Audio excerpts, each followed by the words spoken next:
Sorry, I'm just waiting a couple minutes to make sure that everybody gets a chance to join.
Let me go ahead and ask here, are there any things that we need to discuss, any prayer requests, any outstanding questions? Anything at the beginning of the meeting?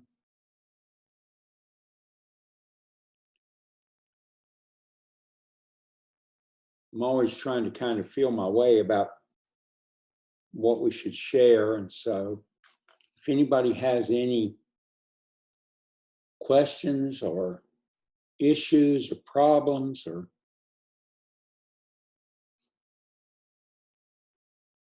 okay. Okay, then let me go ahead and get started. Let me see if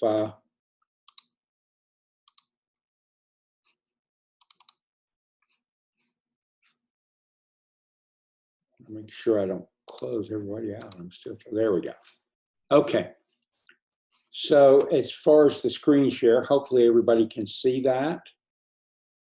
And I was going to start with just a little bit of a review from last week. So last week we talked about this concept of Midrash, which is comes from the Hebrew word for seeking out or searching. And again, I probably should differentiate. There is a rabbinical, the rabbis have created what do you call it? A collection of writings called Midrash. That's not what I'm talking about. I'm talking about this particular first century method for interpreting scripture. And again, it involves this Hebrew, the fact that the Hebrew thought cycle or the Hebrew worldview is cyclic as compared to I'm sorry, I got well, there it goes. Okay, sorry about that. As compared to the Greek worldview, the Greek thought is linear. We see history as a straight line of progress. Hebrew sees it as repetitive, these events that repeat over and over. Now, there's a practical application to this way of thinking, which is when you encounter a set of circumstances that are going against your faith or that are contradicting your faith, that are testing or trying you, one of the ways that the Bible teaches that we have success is we need to go back and look at the victories the Lord has given us in the past to bolster your faith. And you see this over and over in the Psalms. I don't know if I got the verse in. Yeah. Because thou hast been my help, therefore in the shadow of your wings I will rejoice.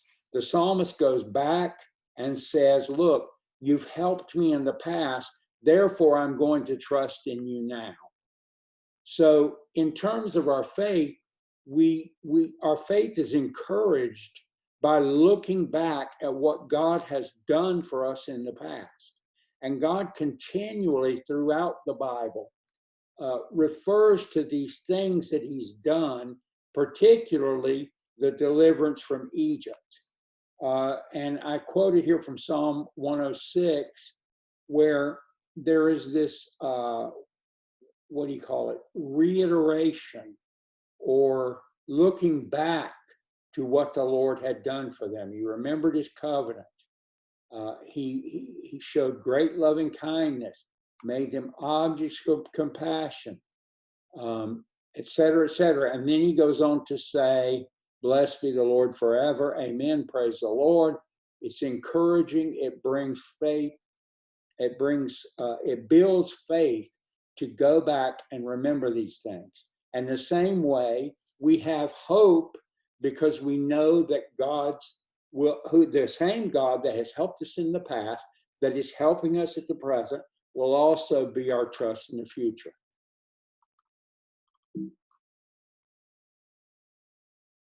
I put a scriptural example here, which I kind of tried to touch on the first night. And just hopefully this time it'll be more clear. And I don't want to spend a lot of time here because I have something else I really want to discuss. But Genesis 3, the Lord said, I'm going to put enmity between you, the woman, and between her seed. And then again in Revelation 12, we see this same scenario. The woman of Israel giving birth to the son, immediately followed by the dragon. So you see that throughout the Bible, these cycles reappear. At the bottom I put, God says, I am the Alpha and Omega. I'm the one who is, who was, and who is to come, the Almighty. And we talked a little bit about the name Yahweh, which means I am, which I think that's probably the best translation is, I'm the one who is, who was, and who is to come. And similarly, when we look at God's word, we have to realize that his word is living and it can represent past, present, future all at once. So when we read the word, particularly in the Old Testament, we need to say what it pertains to the prophet that's speaking at that present time. How does it pertain to what's been said in the past, and how does it pertain to the future? So the prophet can be speaking about something that happened in the past, something that's taking place currently, and the future coming of the Lord all at once. And we see that throughout the Bible, where these same words can have different meaning in different contexts. Any questions about that before I go on here?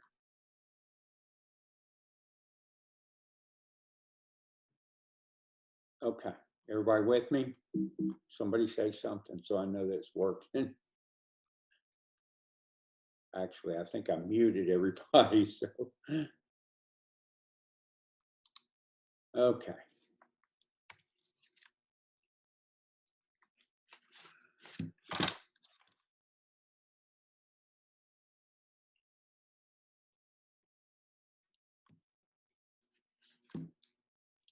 So what I wanted to talk about tonight, and this is, you might say, well, how in the world is this about Revelation? Well, I told you that if we're talking about the book of Revelation, we have to be very conversant in the Old Testament. And it requires an understanding not only of the Hebrew worldview, but it requires an understanding of the nature of God.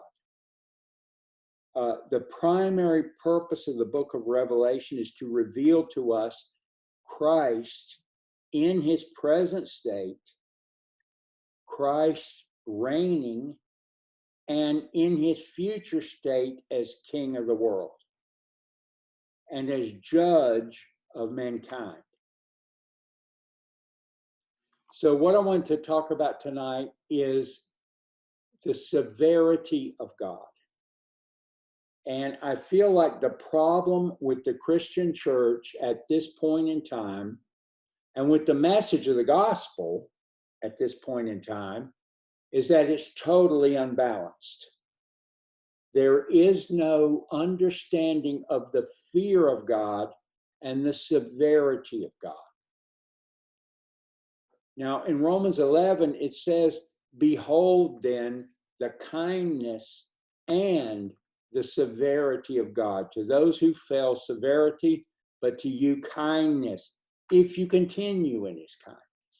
So we need to have a reverence, an awesome, all-field reverence of the Lord, the fear of the Lord, because there is this balance between the goodness of the Lord and the severity of the Lord. Now, in my opinion, now the church is in the goodness ditch. And, there's no getting back on the road. It's all about, so immediately the unbeliever's question is, well, why would a good God, da, da, da, da,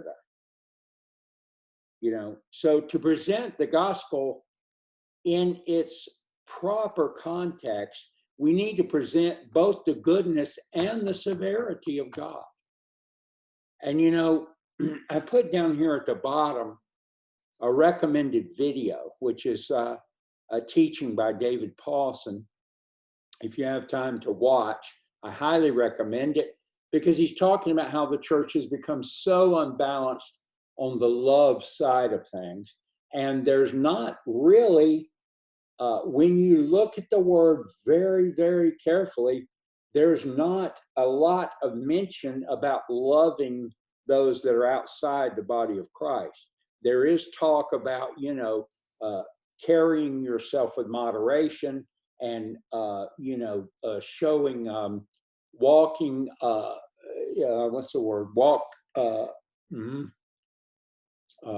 Anyway, the way you should conduct yourself in the face of being in the world, but there's not a lot of talk about love for the world, because the world is the enemy of the Spirit. The world is the enemy of Christ.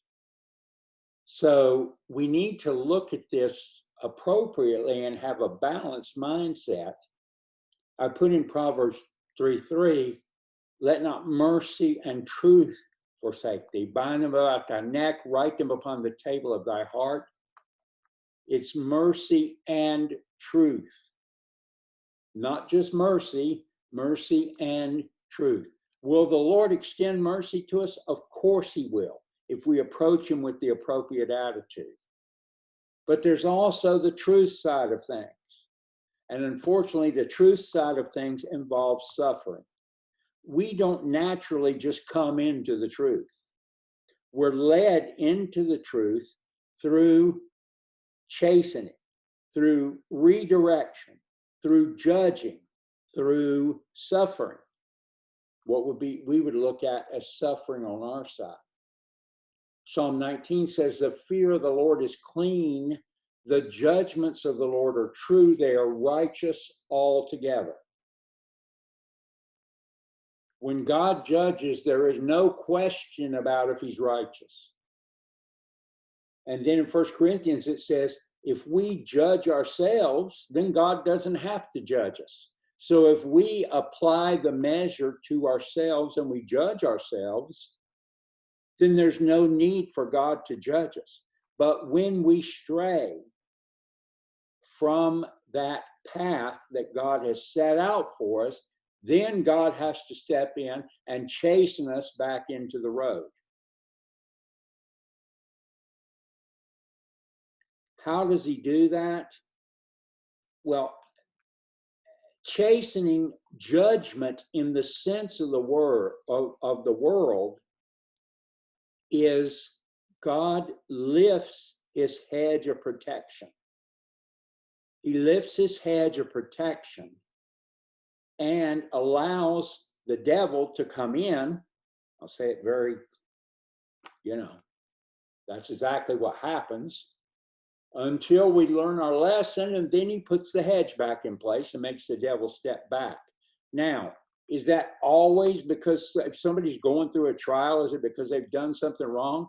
No. If we read the book of Job, we understand that there are people who go through trials just because God wants to bring us into a different place and into a deeper knowledge of the truth. So there's kind of two sides to this thing. One is, if you're disobedient, you'll be chastened. The flip side is, if the Lord is testing you to bring you into a deeper knowledge of him. But that's not what I'm talking about tonight. What I'm talking about is the judgment side. I'm talking about disobedience. Let me give you the perfect example. Okay, 9/11, God's hedge of protection had been upon this country. It had been upon this country because this country has more Christians. This country puts more money into missionaries. This country had done more for reaching and expanding the gospel throughout the course of the world than anywhere else. And God's protection had been upon us. Let me also say, according to Genesis 12, that those who bless Israel be blessed, those who curse Israel be cursed. We've always been the strongest, not always, but almost always, been the strongest supporter of Israel, and God has blessed us because of that. In 9/11, God lifted the hedge. He lifted his hedge of protection. And this was meant to serve as an awakening for this country. And obviously, it did so for a few minutes, and then everybody just went back to the way it was. Now, I'm going to try to talk very specifically about this. And what I'm saying, I know is it's out there and it's not commonly being spoken about, but I'm just going to go ahead and say it because I believe it. So when his presence, when his hedge of protection is pulled back, then we're open to this satanic attack, which serves as chastening, because ultimately we have to understand the Lord's purpose is not for us to be destroyed. The Lord's purpose always is that his judgment will bring about righteousness. I'm looking at this example in 1 Corinthians. You had this man who was sleeping with his father's wife, or his stepfather's wife, or something crazy was going on, some incestuous relationship. And Paul said, I've decided to deliver this man to Satan for the destruction of his flesh, so that his spirit may be saved in the day of the Lord Jesus. What was he saying? He's saying, I'm going to take God's community, I'm going to pull God's community back from him and deliver him to the devil. That the devil can work on him and drive him back into righteousness. This is the process. When you look at ancient Israel, what would happen? Well, the king, they'd have a new judge, they'd have a new king, they'd go along in righteousness for a little bit, then they would go back into sin, into idolatry. What would happen? God would lift his hand, and here come the Philistines. Okay, this is throughout the history of the nation of Israel, until you finally reach 586 BC, when the entirety was dispersed with when Babylon destroyed the temple. So in Hebrews 12, it says, no chastening for the present is joyous, but grievous. Nevertheless, afterward it yields the peaceable fruit of righteousness unto them which are exercised thereby. So the judgment of God, the purpose of the judgment of God is not to kill people. He's not out to kill the earth. He's not out to just squash people. Now there reaches a point where there's no chance for them, like Pharaoh. He reached a certain point, and all that was left for him was judgment. And I think I've covered that in a little bit. I'm kind of getting ahead of myself. So we need to understand the nature of the judgment of God. The judgment of God, the ultimate purpose is to bring about righteousness. Now, sometimes that's not possible. So we can go ahead.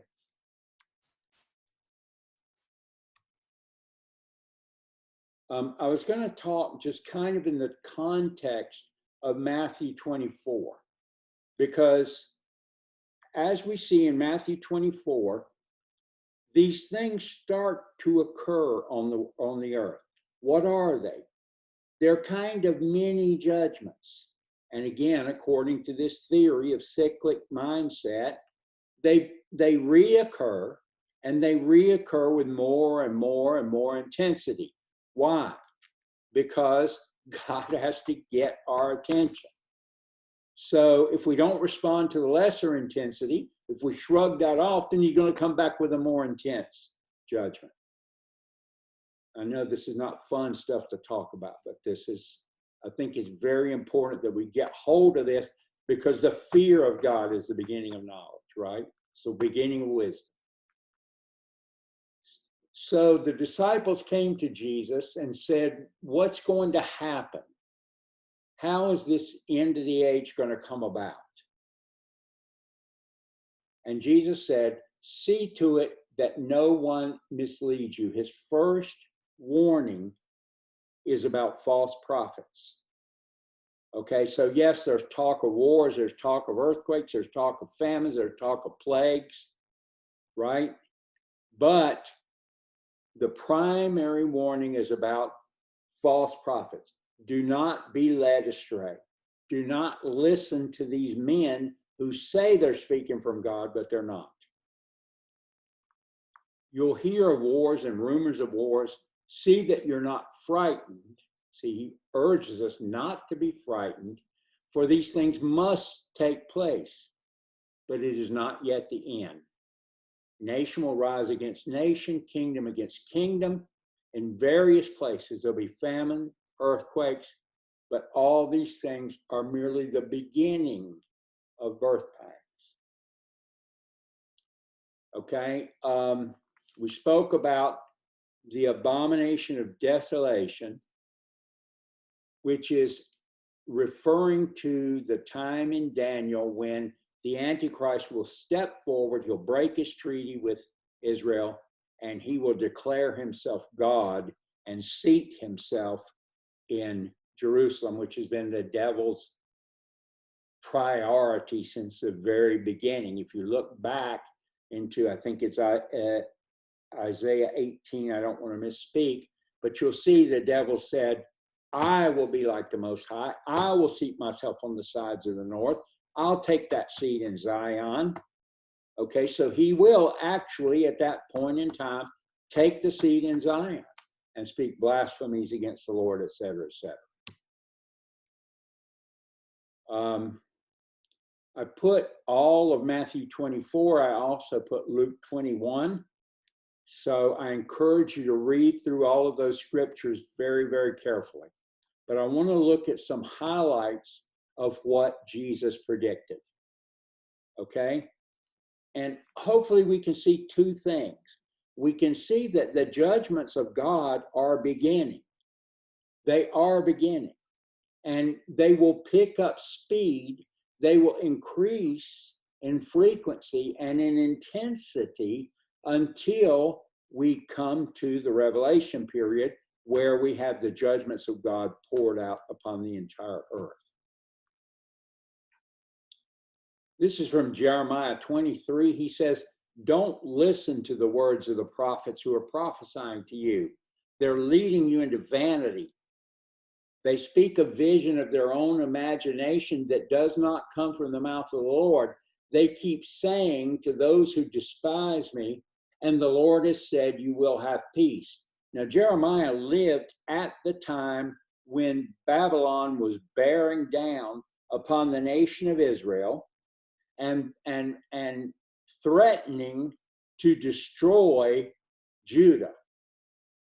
722 BC, Assyria carried away the 10 tribes, the other 10 tribes from the nation of Israel, and the 2 tribes that were left in Judah.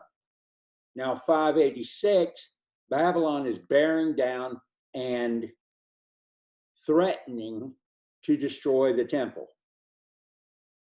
And Jeremiah had seen from the first day of his calling before the Lord as a prophet to the nations, he had seen this event coming. So what was Jeremiah saying? He was saying Babylon is going to destroy this place. And the people said, no, that's not going to happen because the temple is here. See, I'm a Christian, so therefore the Lord's not going to judge me. I belong to so-and-so's church. The Lord's not going to judge me. The temple, they thought, was their protection.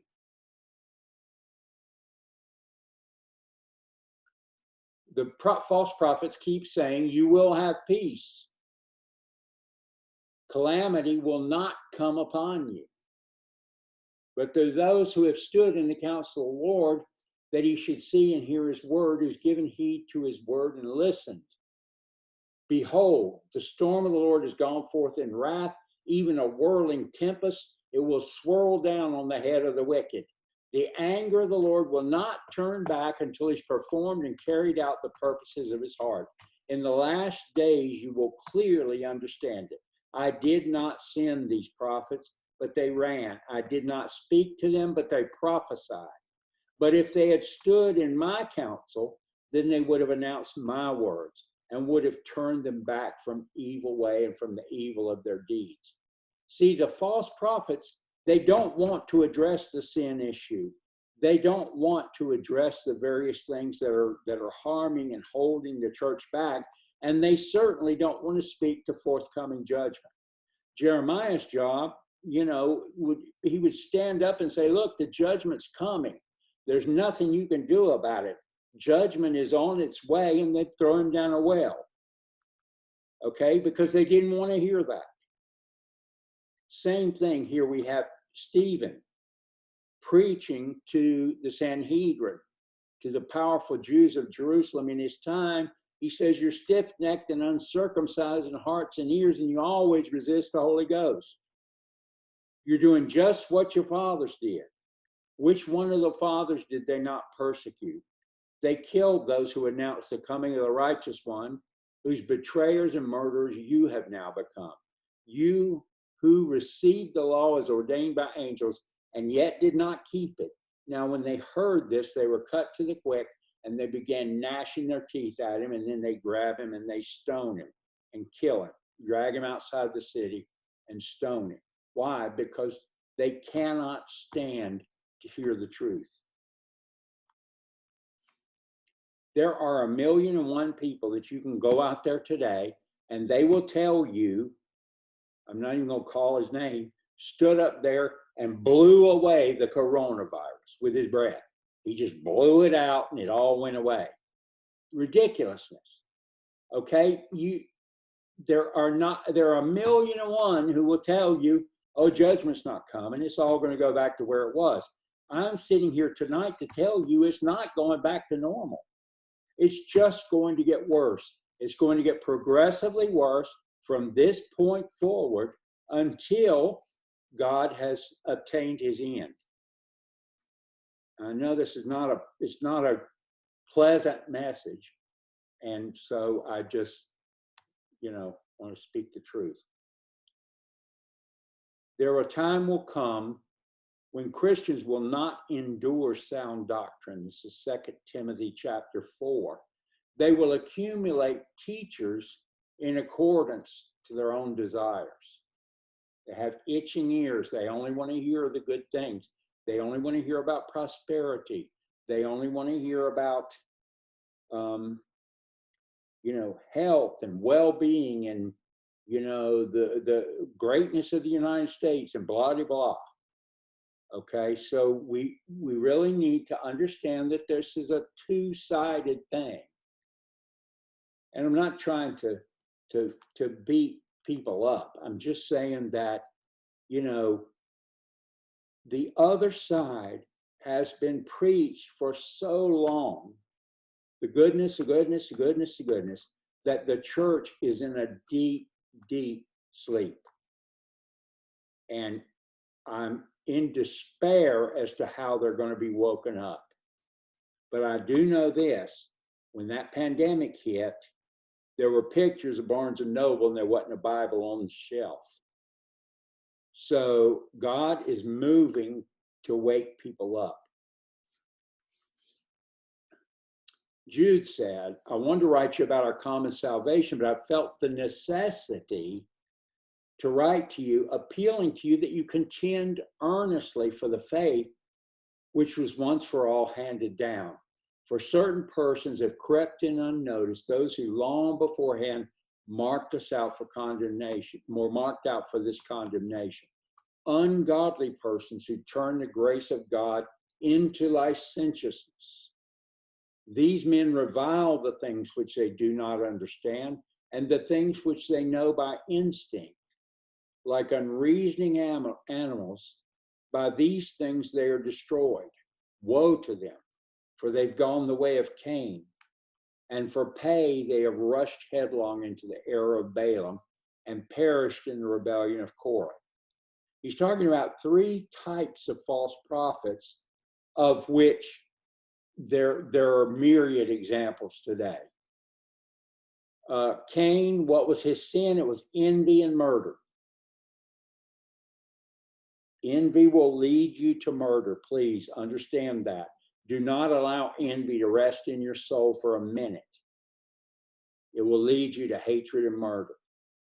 Balaam, what did he want? He wanted money. He wanted gain. He was greedy for gain. How many of these preachers out here today are multi-millionaires?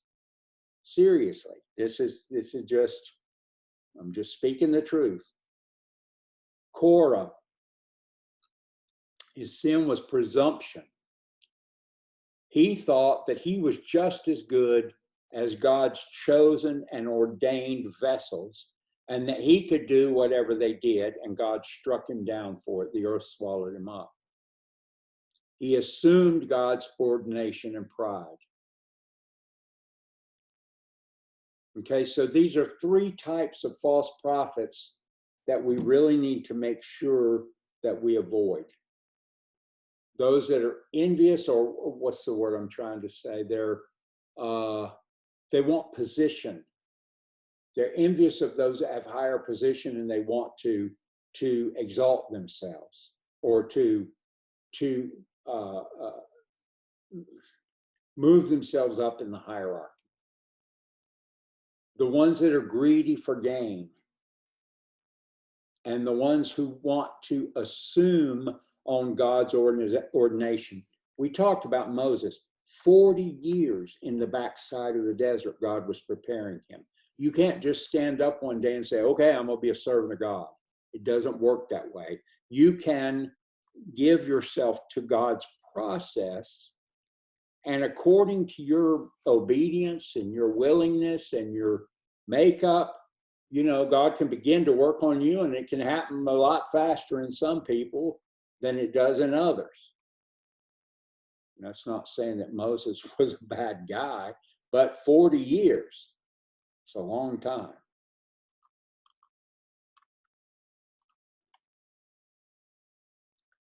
We talked about the earthquakes last time, so I'm not going to go back over that. We talked about the increasing frequency, and these are all words coming out of Matthew 24. Famine. I got this straight out of CNN. The world is facing multiple famines of biblical proportions in the matter of the next months, the UN has said. Coronavirus will push an additional 130 million people to the brink of starvation. Famines could take hold in about 36 countries in a worst case scenario. 10 of those countries already have more than 1 million on the verge of starvation.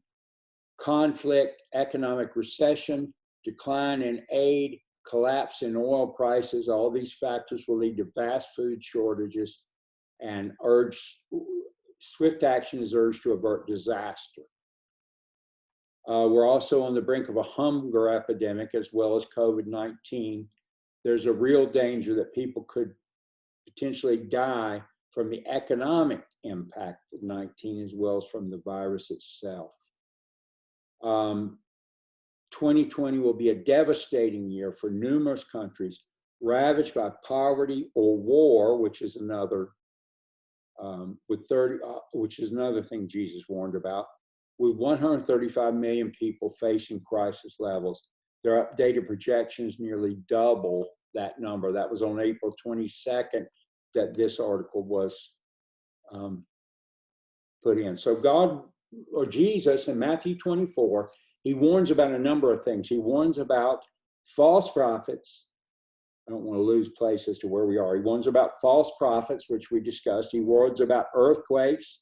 He warns about famine, which we just looked at. And also, I should mention here, there are locust invasions of absolute biblical dimensions in North Africa at this point in time. Go on to YouTube and look up locusts in Africa or locust invasions or whatever. It's amazing. I mean, you can't, it's like the cloud is so dark you can't even see the sky of the locusts that are absolutely destroying everything. And they're out there with, you know, tree branches trying to beat them off. So, I mean, there's lots of stuff going on around the world. Of course, we just had 2 hurricanes hit in the Gulf. So we need to be aware of these things. In Romans 8, it says the earth itself is groaning for release. Remember when we read in Genesis 3, God not only put a curse on the serpent, he put a curse on the earth. And the earth is groaning to be released. So we're seeing these various things. You can call it climate change, you can call it whatever you want to call it, that we're seeing where the earth is beginning to groan for release. Now, the last one, Jesus said, there will be wars and rumors of wars. And he said there will also be nation will rise against nation, and kingdom, basileia, I think is the way you pronounce the Greek word for kingdom. So there are kingdoms, and then there are nations, which the Greek word is ethnos. I think I may have mentioned this before. Ethnos, I looked at what am I trying to say? The meaning here in Greek. It's a multitude associated or living together, a company, a troop, a swarm, a multitude of individuals of the same nature or genus. Now, this is very interesting because when you see this, you think about, okay, this is black versus white, which obviously we're seeing today. Or this is Arab versus whoever, Israeli, Arab versus Jew, true. But I want to mention something else, which I think the Lord showed me this week, and it's very, very interesting. It's also very intense. And that is this whole drive toward Marxism. I'm going to do my best to explain this. So stop me if it doesn't make sense. We all thought that Marxism had been destroyed with the fall of the Soviet Union. Not so. That spirit of Marxism has remained. And if you listen to the leaders of BLM, they will tell you that they have been strictly trained in traditional Marxism.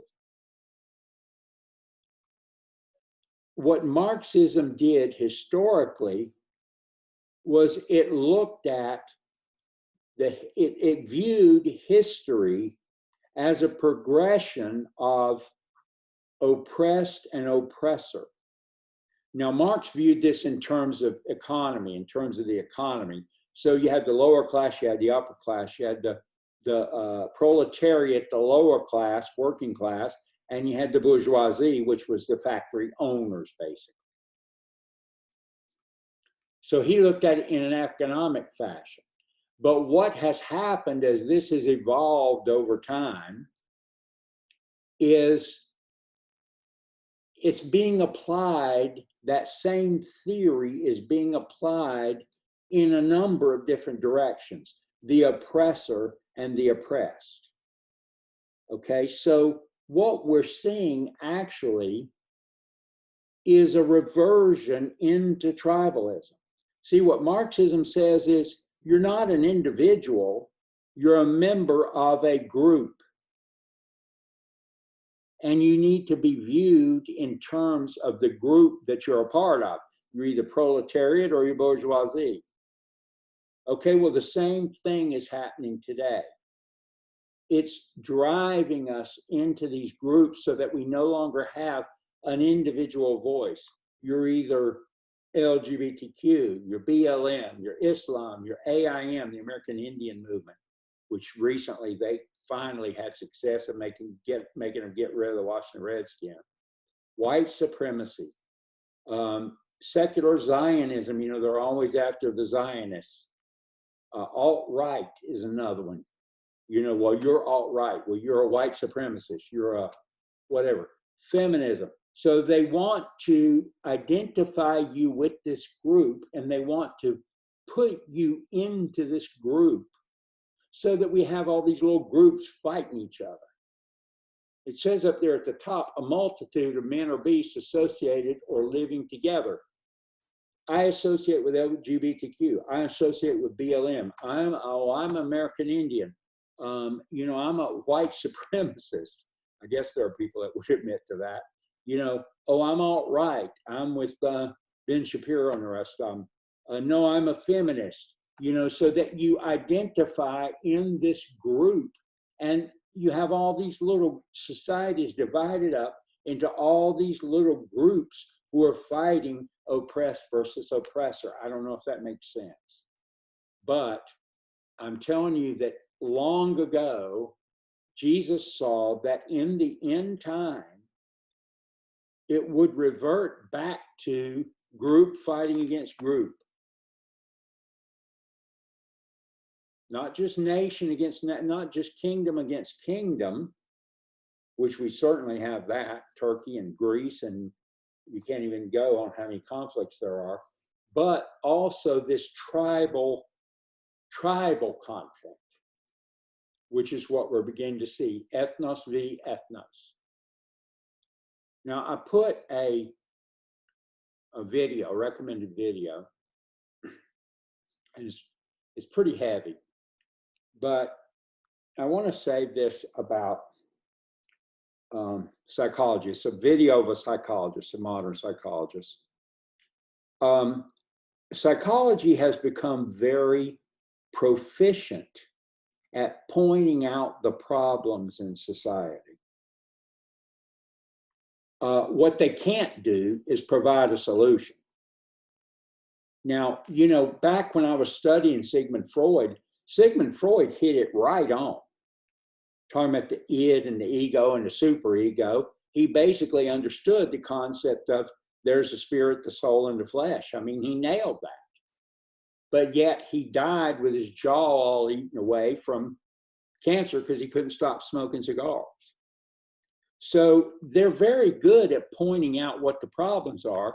They just can't offer any solution, because we have the solution in this book right here.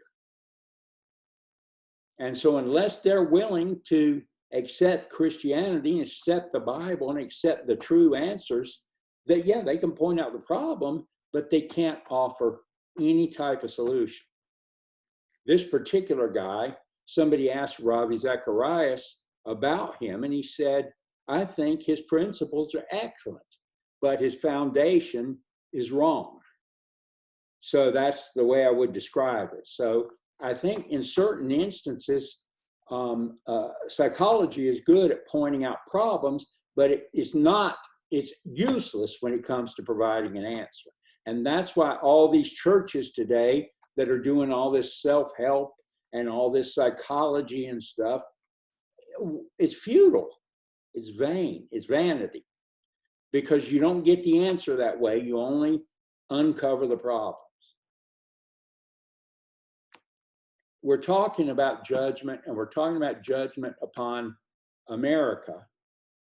So I wanted to kind of briefly go over, you talk about, well, what's so bad about America? Okay, well, Jesus said also, in the days, as it was in the days of Noah, so it will be in the days of the Son of Man.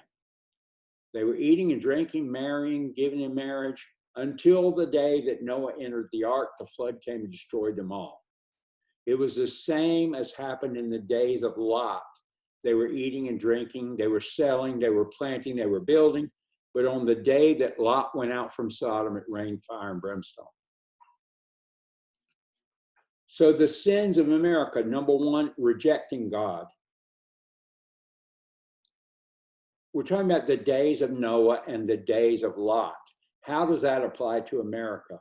Well, in the days of Noah, the Lord saw that the wickedness of man was great on the earth. Every intent of the thoughts of his heart were only evil continually. That's an extremely heavy word for me. Every intent of the thoughts of his heart was only evil continually. This is what we're talking about when a person like Pharaoh crosses the line. Again, it's mentioned in Romans 1, it says, they didn't see fit to acknowledge God. Therefore, God gave them over to a depraved or a reprobate mind to do those things which are not proper, being filled with unrighteousness. And knowing that the people who practice such things are worthy of death, they not only continue in these sins, but they give hearty approval to those who practice them. There is a certain point where God will give you up. If you go down this path of sin, he'll warn you, and he'll warn you, and he'll warn you, and he'll warn you, and he'll warn you. I can't tell you where that place is. It depends on every individual. But at a certain point, he gives you over to a reprobate mind. Again, we need to be aware of the fear of God and of the severity of God. Well, God wouldn't do that. Well, yes, he would. Because God can't stand to see sin and to see you propagate sin and to see you love sin and to give hearty approval to sinners. In Isaiah, it says, they called evil good and good evil. That's the situation we're living in exactly today. People actually believe that abortion is a good thing.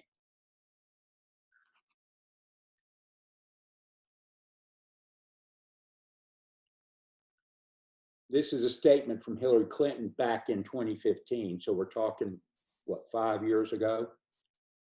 Rights have to be in practice, not just on paper. Laws have to be backed up with resources and political will, and deep-seated cultural codes and religious beliefs and structural biases will have to be changed. Now, Hillary is I won't say she's the root of this whole thing, but she's certainly she has part in it. And so when we see these kind of statements, they're like unwittingly just letting it go to the surface what their real agenda is. BLM, whatever you want to call them, Antifa, whatever you want to call them, their agenda is to get rid of fundamental Christian beliefs. And don't think for a minute it's not. It's demonically inspired lawlessness. And lawlessness comes from the enemy. It's the spirit of Antichrist. I did put in abortion. At the bottom, it says there are 6 things which the Lord hates. 7 are an abomination to him. Haughty eyes, a lying tongue, hands that shed innocent blood. 573,000 non-therapeutic, well, I take that back. 5,500 were therapeutic. 500, whatever, take away the 568,000 abortions this year and 62 million since 1973. Not many people understand this from the Old Testament, but the thing that drove, or one of the things that drove God over the edge prior to 586 was that the children of Israel were actually burning their children. They were passing their children through the fire. What they would do is, it says here in Jeremiah, they built the high places of Baal that are in the valley of Ben Hinnom to cause their sons and their daughters to pass through the fire to Molech. Molech was a Canaanite god. It looked like a giant bull. And from what I understand, they made it of brass. It was like a giant brass, I don't know what you call it, oven, really. And they would heat the thing heat the fire to a certain level. And then they would sacrifice their children. Now, really, what it was, of course, is that with all of these idolatrous religions, there was also prostitution, religious prostitution. So all of these babies were being produced, and they would throw them into the fire. God said when he created the world, he said, "Be fruitful and multiply." His intention for the Israelites was that they be fruitful and multiply, and that they have dominion. They were throwing their children into the fire. This actually was happening at 586 BC. I didn't command them to do this thing. It never entered into my mind that they should do this abomination, says the Lord. Therefore, behold, the days come, saith the Lord, that this place shall no more be called Tophet. Tophet is the same as the valley of Ben Hinnom, the valley of Hinnom. And Tophet comes from the Hebrew word toph, which means drum. And they think it has to do with the fact that when they were carrying on these ceremonies to Molech, they would beat on the drum to cover out the cries of the screaming children as they threw them into this furnace. I'm making this as graphic as possible for a purpose, because you guys don't need to know what's happening with this parenthood, selling the parts and all that stuff. You will no longer call it the Valley of Hinnom, you will call it the Valley of Slaughter.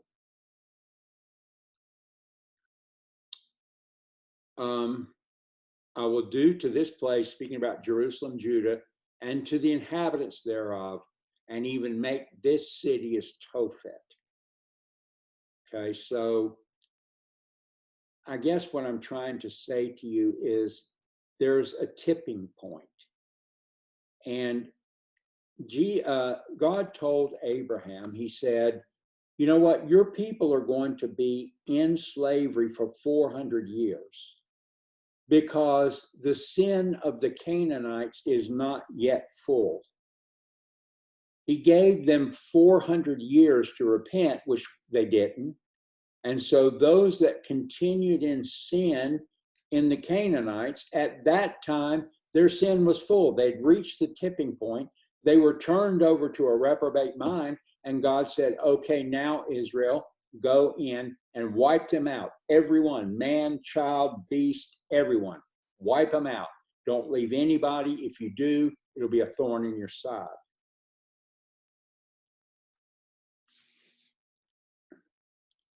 You could apply this same idea to the American Indian. So I'm not going to go there. That's a whole another discussion. But, there were human sacrifices among the American Indians. There were various things that, God reached a certain point and it was time for them. Anyway, I don't want to get off track. So tipping point in America, number 3, what it's like in the days of Lot, what it's like in the days of Noah. We kind of looked at Noah a little bit. There was violence continually in the earth. There was shedding of innocent blood. There was no thought of God. They only wanted to think about evil continually. America, the other sin, as it was in the days of Lot, militant homosexuality. If you guys will just bear with me for a couple minutes, I know I'm getting close to the time. I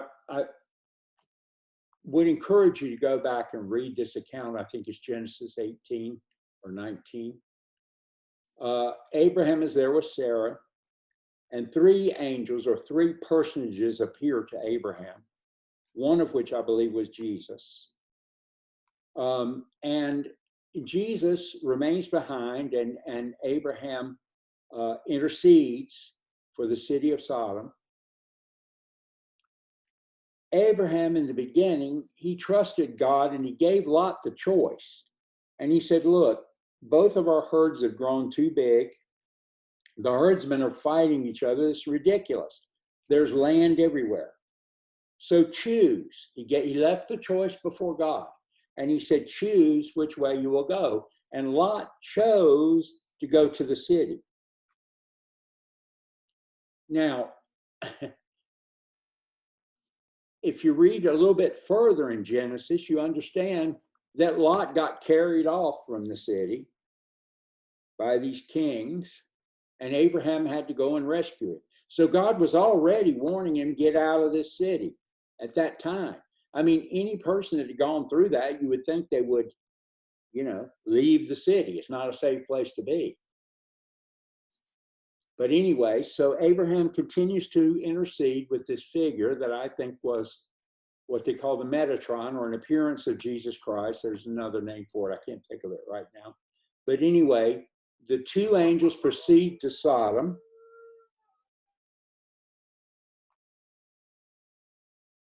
And they're sitting, and Lot is there in Sodom. And the angels go with him into his house. I get the story short because I know we're at the end.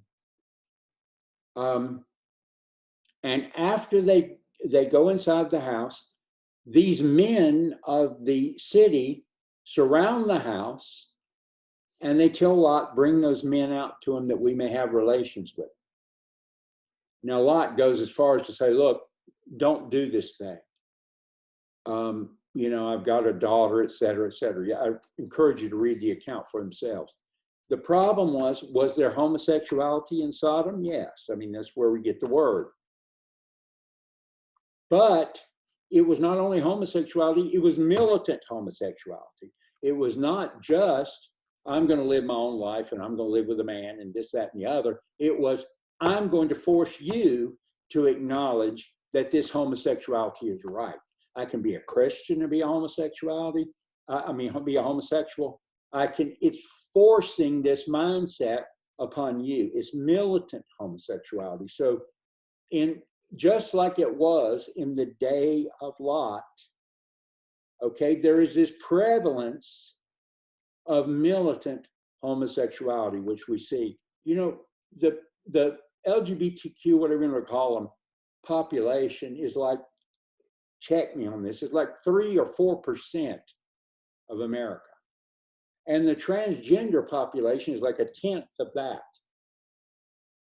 But yet, this very, very small percentage is forcing this lifestyle upon us. And I'll tell you, God's not pleased. He's not pleased with it. So anyway, I'll stop there. And like I said, I know this wasn't a pleasant message. I'm going to try to move somewhere else next time.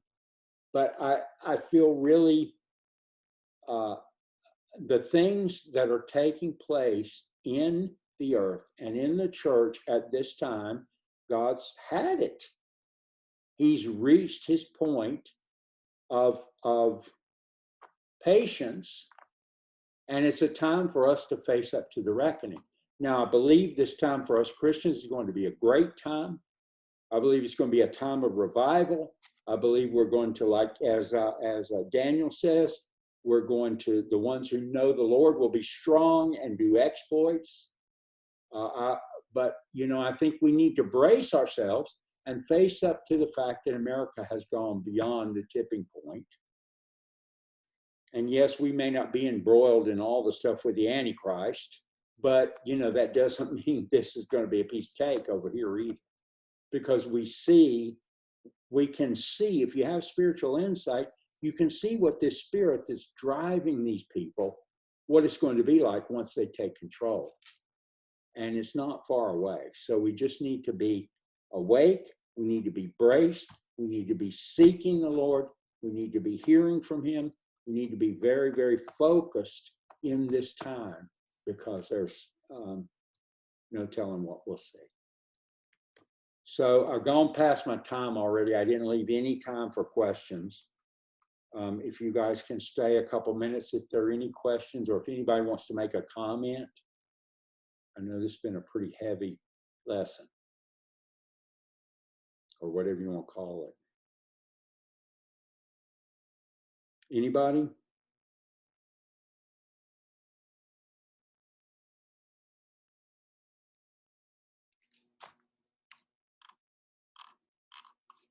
See if I've muted everybody so nobody can talk.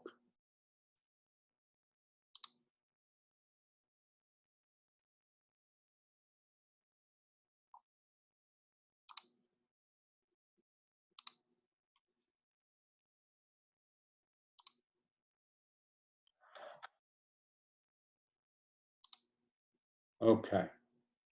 I canceled all that. So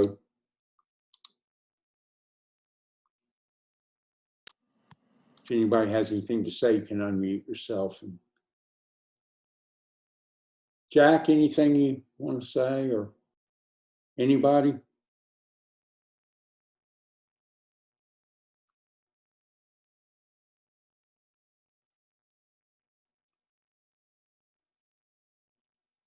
Okay. Well, I hope this hasn't been too heavy and put everybody in a funk.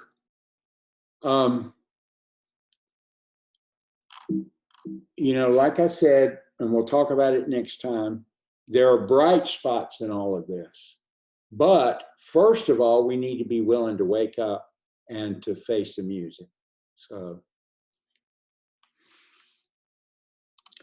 okay, well, if there's nothing else, then I'm going to close out, and we'll talk to you guys next week. Let me know individually if you have any questions or concerns. I appreciate it. And I hope everybody has a good night. I forgot to pray tonight. Thank you, Murray. Thank you. You know, I was in such a hurry to get going, I forgot to pray. So I need to do that. I need to make a note to myself. Thank you, guys. Good night. God bless. Thank you. Good night.